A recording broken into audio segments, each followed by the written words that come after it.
City న్యూస్కు స్వాగతం. Voter అయినా వాలంటీర్ అయినా నమ్మకం అంటే గుర్తొచ్చే పేరు జగన్ అని మాజీ మంత్రి ఎమ్మెల్యే పేర్ని నాని అన్నారు. ఓటర్ అయినా వాలంటీర్ అయినా నమ్మకం అంటే గుర్తొచ్చే పేరు జగన్ అని మాజీ మంత్రి ఎమ్మెల్యే పేర్ని నాని పేర్కొన్నారు. తన కార్యాలయంలో మీడియా సమావేశంలో పేర్ని నాని మాట్లాడుతూ ఓటర్ అయినా వాలంటీర్ అయినా దగా అంటే గుర్తొచ్చే పేరు చంద్రబాబు అన్నారు. రామోజీ తన పేపర్లో తప్పుడు రాతలు రాస్తూ జర్నలిజానికి మాయని మచ్చలా మారాడన్నారు. తన మార్గదర్శి ద్వారా ప్రజల నుండి డబ్బులు వసూలు చేసి దానిని చంద్రబాబుకు అధికారం కట్టబెట్టడానికి ఉపయోగిస్తున్నాడని అన్నారు. ఖాతాదారుల వివరాలు బయటపెట్టకుండా కేసు పెట్టిన ఉండవల్లి అరుణ్ కుమార్ ఇరు రాష్ట్రాల వారు కోర్టుకు హాజరు కాకుండా వ్యక్తిగతంగా హాజరు అవడంపై కోర్టు ముట్టికాయలు వేయడంతో అసలు రంగు బయటపడిందన్నారు. ప్రజల్లో చంద్రబాబు పట్ల లేనటువంటి నమ్మకాన్ని ఉందని ఎత్తి చూపించేటువంటి జాకీలు కొన్ని ఉన్నాయి. దానిలో ప్రధానమైనటువంటి అతిపెద్ద జాకీ ఈనాడు రామోజీరావు. ఇవాళ చంద్రబాబు నాయుడికి లేని పరపతిని లేని బలాన్ని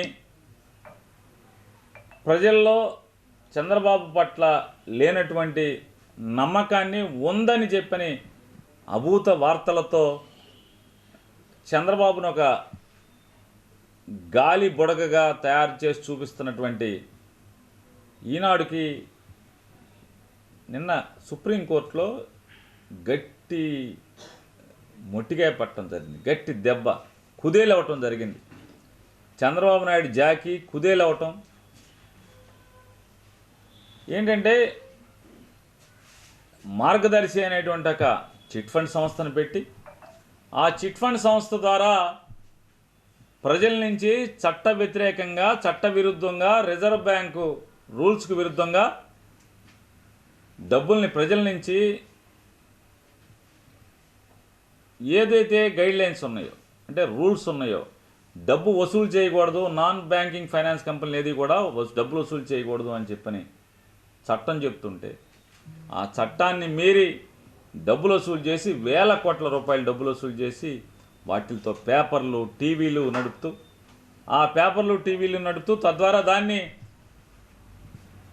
చంద్రబాబు లాంటి తనకు అనుకూలమైనటువంటి వ్యక్తుల్ని రాజ్యాధికారంలో ఉంచేలాగా చేసి తద్వారా తన వ్యాపార సామ్రాజ్యాన్ని విపరీతంగా విస్తరించుకునేటువంటి దుర్మార్గమైన పోకడలు దశాబ్దాలుగా చంద్రబాబు రామోజీరావు కలిసి సాగిస్తూ వస్తున్న సంగతి మనందరం కూడా చూస్తున్నాం. కానీ ఒక్క మనిషి వేసినటువంటి పిటిషన్ ఫిర్యాదుతో ఉండవల్లి అరుణ్ కుమార్ గారు వేసినటువంటి ఒక చిన్న ఫిర్యాదుతో అసలు మార్గదర్శి అనేటువంటి సంస్థ ఫిక్స్డ్ డిపాజిట్లు వసూలు చేయొచ్చా, జనాల దగ్గర డబ్బులు పోగేయచ్చా అని చెప్పినటువంటి ఒకే ఒక్క పిటిషన్తో ఈ కథ అంతా కూడా తీగలాగితే డొంకంతా కదిలినట్టుగా అసలు మొత్తం వ్యవస్థ అంతా కూడా రామోజీరావు గారు రోజు పేపర్ తెరిస్తే మనకి నీతి రాతలు, సూక్తి ముక్తావళి, అసలు సమాజం ఇలా ఉండాలి, వాడు చెడిపోయాడు, వీడు చెడిపోయాడు, అసలు చెడిపోయింది ఎవడో, అసలు చెడిపోయినోడి వార్తలు రాసేవాడిన. ముఖ్యమంత్రి జగన్మోహన్ రెడ్డి హయాంలోనే port, fishing harbour, medical college వంటివి అభివృద్ధి చెందాయని వైసీపీ ఎమ్మెల్యే అభ్యర్థి పేర్ని కిట్టు పేర్కొన్నారు. ముఖ్యమంత్రి జగన్మోహన్ రెడ్డి హయాంలోనే port, medical college, fishing harbour వంటివి అభివృద్ధి చెందాయని వైసీపీ ఎమ్మెల్యే అభ్యర్థి పేర్ని కిట్టు పేర్కొన్నారు. మచిలీపట్నం నియోజకవర్గ వైసీపీ ఎమ్మెల్యే అభ్యర్థి పేర్ని కిట్టు పచారీ షాపుల రోడ్డులో ఎన్నికల ప్రచారం నిర్వహించారు. అన్ని వర్గాల సంక్షేమానికి కట్టుబడి పనిచేస్తామని ఆయన హామీ ఇచ్చారు. జగన్ ప్రభుత్వం గత 5 సంవత్సరాలుగా అందించిన సంక్షేమం, అభివృద్ధి తెలియజేశారు. ముఖ్యమంత్రి జగన్మోహన్ రెడ్డి హయాంలోనే port, medical college, fishing harbour వంటివి అభివృద్ధి చెందాయన్నారు. రాబోయే ఎన్నికల్లో తనను బందర్ ఎమ్మెల్యేగా, మచిలీపట్నం ఎంపీగా సింహాద్రి చంద్రశేఖర్ను గెలిపించాలని, రాష్ట్రంలో జగన్ ప్రభుత్వం ఏర్పడేలాగా ప్రతి ఒక్కరూ కృషి చేయాలని ఈ సందర్భంగా కిట్టు కోరారు. ఈ కార్యక్రమంలో అర్బన్ బ్యాంక్ అధ్యక్షుడు పల్లపోతు సుబ్రహ్మణ్యం, ఆకుల శ్రీనివాస్, దేశు సుబ్రహ్మణ్యం, చలమల్శెట్టి గాంధీ తదితరులు పాల్గొన్నారు. రంజాన్ పర్వదినాన్ని ముస్లిం సోదరులు భక్తి శ్రద్ధలతో జరుపుకున్నారు. ఈ సందర్భంగా ఈద్గాల వద్ద ప్రత్యేక ప్రార్థనలు చేశారు. రంజాన్ పర్వదినాన్ని ముస్లిం సోదరులు భక్తి శ్రద్ధలతో జరుపుకున్నారు. ఈ సందర్భంగా ఈద్గాల వద్ద ప్రత్యేక ప్రార్థనలు నిర్వహించారు. వేలాది మంది ముస్లింలు ఈద్గా వద్ద ప్రార్థనలలో పాల్గొన్నారు. పరస్పరం శుభాకాంక్షలు తెలుపుకున్నారు. మతాలకు అతీతంగా ముస్లిం సోదరులకు పలువురు శుభాకాంక్షలు తెలిపారు. వివిధ రాజకీయ పక్షాల నాయకులు ప్రార్థనలలో పాల్గొన్నారు. ఆధ్యాత్మికంగా ఎంతో ప్రాముఖ్యమున్న రంజాన్ మాసం ప్రత్యేక ప్రార్థనలు, కఠిన ఉపవాస దీక్షలు, దాన ధర్మాలు, ఆధ్యాత్మిక సందేశాలతో ముగిసింది. మహమ్మద్ ప్రవక్త ప్రవచనాల ప్రకారం మానవులను కష్టాల నుంచి కాపాడేందుకు ఈ మాసాన్ని సృష్టించినట్లు చరిత్ర చెబుతోంది. ఈ మాసంలో రోజుకు 5 పర్యాయాలు నమాజ్తో పాటు ప్రత్యేక ప్రార్థనలు చేస్తారు. పవిత్ర మాసంలో దాన ధర్మాలకు కూడా ప్రత్యేకమైన స్థానం ఉంది. రంజాన్ మాసంలో సూర్యోదయం కంటే ముందు నుండి సూర్యాస్తమయం వరకు కఠోర ఉపవాస దీక్ష చేపడతారు. వయస్సు తారతమ్యం లేకుండా అందరూ భక్తి శ్రద్ధలతో ఉపవాస దీక్షలో ఉంటారు. ఉపవాస దీక్షలతో బలహీనతలు, వ్యసనాలను జయించవచ్చునని ఇస్లాం మత గురువులు చెబుతారు. ఉపవాస దీక్షలు సహారీతో ప్రారంభమై ఇఫ్తార్తో ముగుస్తుంది. ఈ ప్రార్థనలలో టీడీపీ ఎమ్మెల్యే అభ్యర్థి కొల్లు రవీంద్ర, ఎంపీ అభ్యర్థి బాలశౌరి, వైసీపీ అభ్యర్థి పేర్నికిట్టు, ఎంపీ అభ్యర్థి డాక్టర్ సింహాద్రి చంద్రశేఖర్, పలు రాజకీయ పార్టీల నాయకులు పాల్గొన్నారు.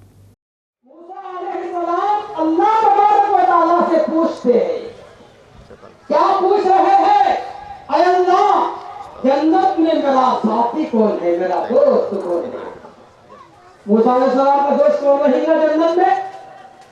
क्या तुम नहीं रहेंगे? अरे नबी है, 4 पैगंबर बड़े बड़े हैं अल्लाह के रसूल के बाद। नूह अलैहिस्सलाम, इब्राहिम अलैहिस्सलाम, मूसा अलैहिस्सलाम, ईसा अलैहिस्सलाम, ऐसे नबी सवाल कर रहे हैं मेरा जन्नत का साथी कौन है? अल्लाह तबारक व तआला ने कहा कि मार्केट में जो दुकान है, गोश्त का जो मार्केट है, उसमें जो दुकान है, इसमें जो आखिरी दुकान है गोश्त की दुकान, वो खसाब तुम्हारा दोस्त है जन्नत में, वो तुम्हारे साथ रहेगा। ఆలోచన మేరకు మన అందరం మంచి స్నేహభావంతో ఉండి ప్రపంచం శాంతిగా ఉండాలని, అందరం కూడా ఒక సోదర భావంతో ఉండాలని మనస్ఫూర్తిగా కోరుకుంటూ మీ అందరికీ ఈద్ ముబారక్. ఇందాక మన పెద్దలు ఇక్కడ ఉన్నటువంటి ఈద్గా గురించి చెప్తూ ఎన్నో సంవత్సరాల నుంచి ఇక్కడ కాంపౌండ్ వాల్ సమస్య ఉంది. ఇది చాలా పవిత్రమైనటువంటి స్థలం.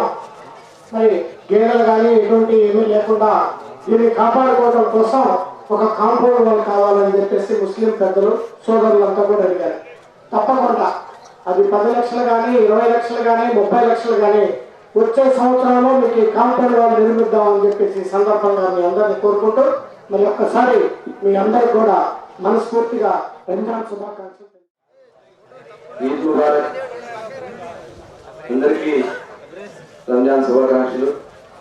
నెల రోజులుగా ప్రపంచవ్యాప్తంగా ఉన్నటువంటి ప్రతి ఒక్క ముస్లిం సోదరుడు ఈ రంజాన్ మాసంలో కఠోరమైనటువంటి ఉపవాస దీక్షలు చేస్తూ ప్రపంచ శాంతి కోసం అందరూ కూడా సుఖ సంతోషాలతో ఉండాలని, మీరు చేసినటువంటి ప్రార్థన ఫలించాలని, అందరూ కూడా సుఖ సంతోషాలతో ఉండాలని మనస్ఫూర్తిగా కోరుకుంటూ మరి ఇప్పుడే పెద్దలు బాలశౌరి గారు, ఎందుకంటే నా చిన్నతనం నుంచి ఇక్కడ అంతా కూడా నాకు పరిచయం, అలాంటిగా ఈద్గా ఎప్పుడు అదే స్టేజ్లో కనబడుతూ ఉంది.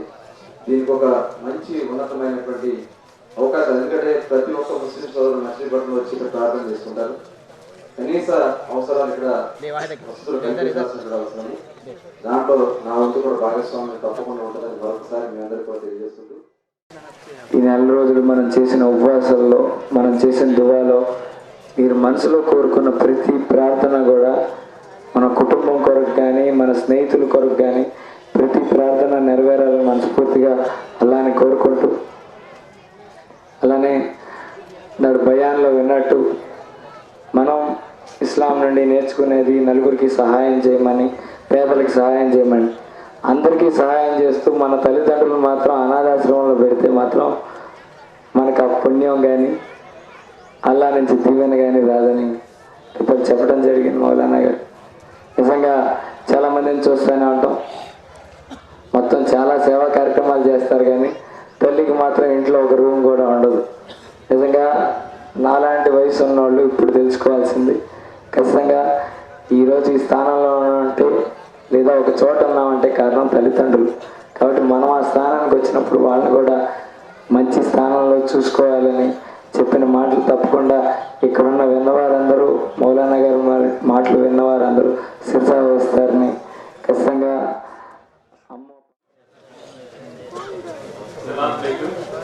रमजान तो ईद मुबारक। ये रमजान में आपको क्या करे, ये पूरा दिन हमारे को मालूम, ये control over the body mind and hundred, तीनों कंट्रोल करना आपको बात है। ये तीनों कंट्रोल करने से आप हर दिन नमाज करते हैं, 5 बार नमाज करते हैं। ये 5 बार नमाज करने के बाद आपको पूरा बॉडी माइंड में कंट्रोल हो सकता है। तो इसके वास्ते आप वही दुआ करो, आपको भी अल्लाह से भी दुआ करो। आमीन आमीन। तो ये प्लेस में हम पोस्ट सीखने को आए हैं, अच्छा नहीं था ये मेरे को दोनों हर दिन पहले नमाज में थोड़ा दुआ करो बोल के प्रार्थना करेंगे। जरूर से जरूर। Thank you. और तमाम लोग इंशाल्लाह आइंदा साल तक खुशियों से, सेहत से, कारोबार से और ज़राअत से, हर किस्म से जो है फायदे में रहना, सेहत से रहना। और इंशाल्लाह अल्लाह से दुआ करेंगे हाजी साहब भी इंशाल्लाह, हाजी साहब भी सलामती से रहना, उनकी सेहत अच्छी रहना। ईदगाह की जो कमेटी काम करती है वो तमाम लोग सेहत से रहना, हम दुआ करेंगे इंशाल्लाह। सियासत से की बात नहीं है यहाँ पर, मगर अल्हम्दुलिल्लाह अच्छे रोजा आना, अच्छे दिन आना, मुसलमानों को हिंदुस्तान में सर उठा के फखर से अच्छे से जीने का वक्त आना, कोई किसी के सामने झुकने का नौबत अल्लाह ताला नहीं लाना, बोल के हर मुसलमान हिंदुस्तान में जो 40 करोड़ मुसलमान हैं सर उठा के जो है अल्हम्दुलिल्लाह जीने का वक्त ला। ప్రముఖ సంఘ సంస్కర్త జ్యోతిరావు పూలే జయంతిని వివిధ ప్రాంతాలలో ఘనంగా నిర్వహించారు.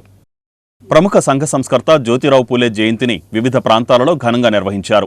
ఈ సందర్భంగా ఆయన విగ్రహాలకు, చిత్రపటాలకు పూలమాలలు వేసి పలువురు నివాళులర్పించారు. అట్టడుగు వర్గాల అభ్యున్నతికి అహర్నిశలు శ్రమించిన జ్యోతిరావు పూలే చిరస్మరణీయుడని ఈ సందర్భంగా వక్తలు పేర్కొన్నారు. వలందపాలెంలోని జ్యోతిరావు పూలే విగ్రహానికి వైసీపీ కన్వీనర్ శీలం బాబ్జీ పూలమాలలు వేసి ఘనంగా నివాళులర్పించారు. ఈ కార్యక్రమంలో పలువురు వైసీపీ శ్రేణులు పాల్గొన్నారు. మన జ్యోతిరావు పూలే గారి 197వ జయంతి సందర్భంగా వలందపాలెంలో ఆయన విగ్రహం దగ్గర ఆయన ఘనంగా నివాళులర్పించడం జరిగింది.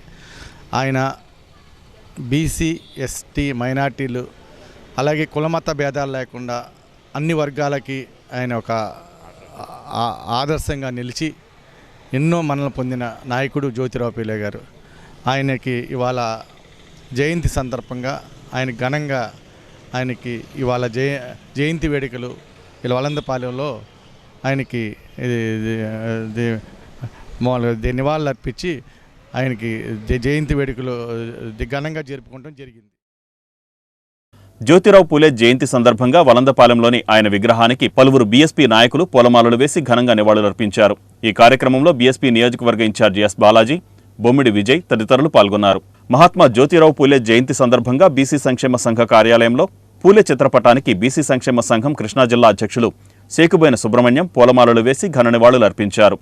ఈ కార్యక్రమంలో బీసీ నాయకులు పాల్గొన్నారు. అందరూ ప్రజలందరికీ నా జైభీములండి. ఈరోజు మహాత్మా జ్యోతిరావు పూలే 197వ జయంతి సందర్భంగా ఆయనకి ఘన నివాళులు అర్పించడం జరిగింది బహుజన్ సమాజ్ పార్టీ ఆధ్వర్యంలో. ఆయన ఆశయాలను బహుజన్ సమాజ్వాదీ పార్టీ ముందుకు తీసుకెళ్తుందని మీకు చెప్తూ సెలవు తీసుకుంటాను. మహాత్మా జ్యోతిరావు పూలే గారి జయంతి సందర్భంగా బహుజన సమాజ్ పార్టీ యూత్ యువజన నాయకులు అందరూ వచ్చి ఘన నివాళులు అర్పించడం జరిగింది. ఆయన బడుగు బలహీన వర్గాల ఆశాజ్యోతి మహాత్మా జ్యోతిరావు పూలే గారు. ఆయన ఆశయాలతో ముందుకు సాగుతామని కోరుకుంటూ పవిత్ర రంజాన్ పండుగను పురస్కరించుకుని వివిధ రాజకీయ పార్టీల నాయకులు ముస్లిం సోదరులకు శుభాకాంక్షలు తెలిపారు. పవిత్ర రంజాన్ పండుగను పురస్కరించుకుని వివిధ రాజకీయ పార్టీకి చెందిన నాయకులు ముస్లింలకు శుభాకాంక్షలు తెలిపారు. పవిత్ర రంజాన్ పండుగను పురస్కరించుకుని పట్టణంలోని గుడివాడ రోడ్లో గల ఈద్గాల వద్ద ముస్లింలు ప్రత్యేక ప్రార్థనలు చేశారు. ఈ ప్రాంతంలో తెలుగుదేశం పార్టీ అసెంబ్లీ అభ్యర్థి కాగిత కృష్ణప్రసాద్, రాష్ట్ర బీసీ ఫైనాన్స్ కార్పొరేషన్ మాజీ చైర్మన్ బొడ్డు వేణుగోపాలరావు, టీడీపీ నాయకులు పాల్గొని ముస్లింలకు శుభాకాంక్షలు తెలిపారు.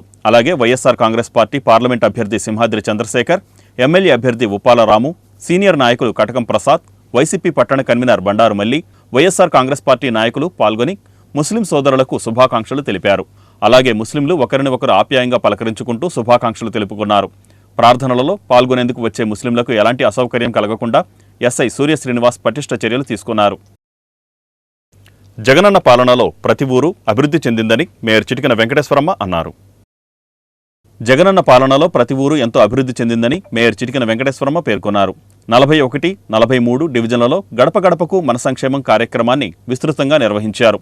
మేనిఫెస్టోను పవిత్ర గ్రంథంగా భావిస్తూ ఇచ్చిన ప్రతి హామీలను నెరవేర్చిన జగనన్న ప్రభుత్వాన్ని ఆశీర్వదించాలని, వైసీపీ ఎమ్మెల్యే అభ్యర్థి పేర్నికిట్టు, ఎంపీ అభ్యర్థి సింహాద్రి చంద్రశేఖర్లను గెలిపించాలని మేయర్ చిటికెన వెంకటేశ్వరమ్మ తదితరులు విజ్ఞప్తి చేశారు. ముఖ్యమంత్రి జగన్మోహన్ రెడ్డి ప్రజల భవిష్యత్తుకు తిరుగులేని గ్యారంటీ అందిస్తున్నారన్నారు.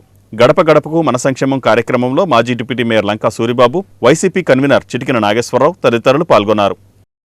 మన ప్రభుత్వం కార్యక్రమంలో ఈరోజు 43వ డివిజన్లో ఈరోజు పర్యటన చేయటం జరుగుతుంది. దానిలో భాగంగా మన అసెంబ్లీ అభ్యర్థి పేర్ని వెంకటరామయ్య కిట్టుబాబు గారు, అలాగే మన ఎంపీ అభ్యర్థిగా డాక్టర్ గారు, మంచి పేరు ఉన్నటువంటి ఎంతో అనుభవం కలిగినటువంటి డాక్టర్ గారు సింహాద్రి చంద్రశేఖర్ గారు ఎంపీగా మరి జగన్ గారు కావాలని తీసుకొచ్చి ఆయన్ని ఇక్కడ నిలబెట్టడం జరిగింది. మన పేర్ని వెంకటరామ నాని గారితో పాటు ఆయన కూడా పోటాపోటీగా ప్రజలకు సేవ చేయడానికి వచ్చాను, నాకు దేని మీద ఆశ లేదని చెప్పి ఆయన చెప్పడం జరిగింది. మరి ఇవాళ ఈ మచిలీపట్నం తీసుకున్నట్లయితే పేర్ని వెంకటరామయ్య నాని గారి హయాంలో జగన్ గారి సీఎంగా ఉన్నటువంటి ఈ టైంలో ఈ మచిలీపట్నానికి ఎంత అభివృద్ధి జరిగిందో మనందరికీ తెలుసు. పోర్టు కానీ, మెడికల్ కాలేజీ కానీ, ఫిషింగ్ హార్బర్ కానీ, మరి అలాగే 25 లక్షల ఇళ్ల పట్టాలు, 25,000 ఇళ్ల పట్టాలు, అలాగే ఇవాళ కరిమేద చూస్తే ఎన్ని ఇళ్ళు కట్టారో, అసలు ఎలాంటి లైట్లు. వైఎస్ఆర్ కాంగ్రెస్ పార్టీ అభ్యర్థులుగా పేర్ని కృష్ణమూర్తి గారు మరియు డాక్టర్ సింహాద్రి చంద్రశేఖర్ గారు పార్లమెంటు సభ్యుడిగా, ఆయన అసెంబ్లీ అభ్యర్థిగా పేర్ని కృష్ణమూర్తి గారు కోసం మేము వార్డులో వెళ్ళి ప్రతి ఇంటికి వెళ్ళి అడిగి, అయ్యా జగన్మోహన్ రెడ్డి గారి నాయకత్వంలో మీకు లబ్ధి పొందింది ఈ 43వ డివిజన్లో లంచగొండితనం, ఎవరు ఇళ్ల పట్టాలు కానీ, పెన్షన్కి కానీ, లేదా ఏదైనా పనులు చేస్తామని కానీ రూపాయి తీసుకుంటున్నా, మళ్ళా జగన్మోహన్ రెడ్డి గారే వస్తేనే ఈ మచిలీపట్నంలో అభివృద్ధి జరుగుద్ది. ఇవాళ మచిలీపట్నంలో మేము చూపిస్తున్నాం. అయ్యా నాన్నగారి టైంలో మచిలీపట్నం పోర్టు కానీ, లేకపోతే మెడికల్ కాలేజీ కానీ, హార్బర్ కానీ, ఇంకా ఎన్నో పనులు చేశామని చెబుతూ మళ్ళా మా డివిజన్ తరఫున అందరికీ ఫ్యాన్ గుర్తుకు 2 ఓట్లు వేసి కిట్టుబాబును జగన్మోహన్ రెడ్డి గారి కోసం 2 ఓట్లు చంద్రశేఖరరావు గారి డాక్టర్ గారికి, మన సింహాద్రి చంద్రశేఖరరావు గారు ఆయన క్యాన్సర్ డాక్టర్లో ఎంత సేవ చేశాడో ప్రజాసేవ చేయాలని చెప్పి అంతే సంకల్పంతో ఈ రోజున మన మచిలీపట్నం పార్లమెంట్కి ఎంపీగా పోటీ చేయడం, అట్లాగే నాని గారి అబ్బాయి కిట్టు ఎమ్మెల్యే అభ్యర్థిగా పోటీ చేయడం, 2 ఓట్లు ఫ్యాన్ గుర్తుకేమని చెప్పి ఈ రోజున 41వ డివిజన్లో ప్రతి మహిళ, ప్రతి కుర్రోడు, యువకులు అందరూ కూడా పెద్ద ఎత్తున ఈ రోజున ప్రచారానికి శ్రీకారం చుట్టి ఈ రోజు 41వ డివిజన్లో ప్రతి ఇంటికి, ప్రతి గడపకి వెళ్తుంటే మేము ఆయన దగ్గర పొందిన పథకాలు కానీ, లేకపోతే భవిష్యత్తులో ఆయన ఏమైనా పథకాలు హామీ ఇవ్వకపోయినా ఇచ్చినా సరే ఉన్న పథకాలు ఇవన్నీ కూడా నడవాలి అంటే జగన్మోహన్ రెడ్డి ఉండాలని ప్రతి ఒక్కరూ కూడా ఆశీర్వదించడం, మీ ఇచ్చే పాంప్లెట్ తీసుకున్నామంటే మీ 2 ఓట్లు కూడా ఫ్యాన్ గుర్తుకేస్తామని చెప్పడం మాకెంతో ఆనందదాయకంగా ఉంది. రెండోది, ఈ రాష్ట్రంలో 170 సీట్లు జగన్మోహన్ రెడ్డి గారు గెలుస్తా అంటున్నారు. ఇదే ఒక ఉదాహరణ. క్రమశిక్షణా చర్యల్లో భాగంగా 5 పార్టీ సభ్యులను 6 సంవత్సరాల పాటు బహిష్కరిస్తున్నట్లు కాంగ్రెస్ పార్టీ జిల్లా అధ్యక్షుడు వింతా సంజీవరెడ్డి తెలిపారు. కృష్ణా జిల్లాలో క్రమశిక్షణారాహిత్యంగా వ్యవహరిస్తూ పార్టీ ముఖ్య నేతలపై నిరాధార ఆరోపణలు చేసిన 5గురిని కాంగ్రెస్ పార్టీ నుండి 6 సంవత్సరాలు బహిష్కరిస్తున్నట్లు జిల్లా అధ్యక్షులు సంజీవరెడ్డి తెలిపారు. మచిలీపట్నంకు చెందిన దాదాసాహెబ్ శాంతిరాజు, కోన నాగార్జున, గన్నవరంకు చెందిన షేక్ చాన్బాషా, పెడనకు చెందిన కేదారేశ్వరరావులను పార్టీ నుండి బహిష్కరిస్తున్నట్లు ఆయన తెలిపారు. తమకు టికెట్లు దక్కలేదన్న అక్కసుతో ఈ 5గురు పార్టీలో క్రమశిక్షణ తప్పి నిరాధార ఆరోపణలు చేశారన్నారు. క్రమశిక్షణ చర్యల్లో భాగంగా ఈ నిర్ణయం తీసుకున్నట్లు సంజీవరెడ్డి తెలిపారు. నేటి నుండి బహిష్కరణకు గురైన వారితో కాంగ్రెస్ పార్టీకి ఎటువంటి సంబంధం లేదన్నారు. పార్టీలో ఉన్న నేతలు వీరితో సత్సంబంధాలు పెట్టుకున్నట్లు తెలిస్తే వారిపై కూడా ఇటువంటి కఠిన చర్యలే ఉంటాయని సంజీవరెడ్డి హెచ్చరించారు. కృష్ణా జిల్లా కాంగ్రెస్ పార్టీ అసెంబ్లీ అభ్యర్థులు ప్రకటించిన నాటి నుండి ఈనాటి వరకు కూడా మీడియాలో, పేపర్లో మీరు చూస్తూ ఉన్నారు. ఒక 4-5 వ్యక్తులు క్రమశిక్షణ రాహిత్యంగా ప్రవర్తిస్తూ హెల్దీ లాంగ్వేజ్ వాడుతూ జిల్లా నాయకత్వాన్ని, రాష్ట్ర నాయకత్వాన్ని, కేంద్ర నాయకత్వాన్ని కూడా అబ్యూజ్ చేసే విధంగా వారు మాట్లాడటం, మీడియా ముందుకు రావటం, చాలా బాధాకరం. వారి మీద మాకు సానుభూతి ఉంది తప్ప ఎటువంటి వివక్ష కానీ ఇంకోటి కానీ లేదు. అయితే సమ్ ఎక్స్టెంట్ వరకే పార్టీ భరిస్తుంది తప్ప పరిధి దాటి గీత దాటిన తర్వాత ఎంతటి వారినైనా సరే, ఎవరైనా సరే, ఏ స్థాయిలో ఉన్నా సరే క్రమశిక్షణ మించి దాటి వెళ్ళడానికి వీల్లేదు. పెడన్న నియోజకవర్గం నుంచి కేదారేశ్వరరావు, మచిలీపట్నం నియోజకవర్గం నుంచి దాదాసాహెబ్ అండ్ అలాగే కోన నాగార్జున, అలాగే గన్నవరం నియోజకవర్గం నుంచి షేక్ చాంద్ బాషా, ఈ 5గురు మీడియాలో కానీ పేపర్లో కానీ పార్టీని నాయకుల్ని అల్లరి చేస్తూ వారికి ఏదో అన్యాయం జరిగిందని ఎవరెవరికో ఇచ్చారని చెప్పి మాట్లాడుతూ వస్తున్నారు. జిల్లాలో అన్ని సీట్లలో కూడా ఎక్కడ ఎలాంటి డిస్టర్బెన్స్ లేదు, ఎక్కడ అంతా ప్రశాంతంగా ఉంది. 7 అసెంబ్లీ సీట్లు ప్రకటించారు. ఈ వార్తలు ఇంతటితో సమాప్తం. నమస్కారం.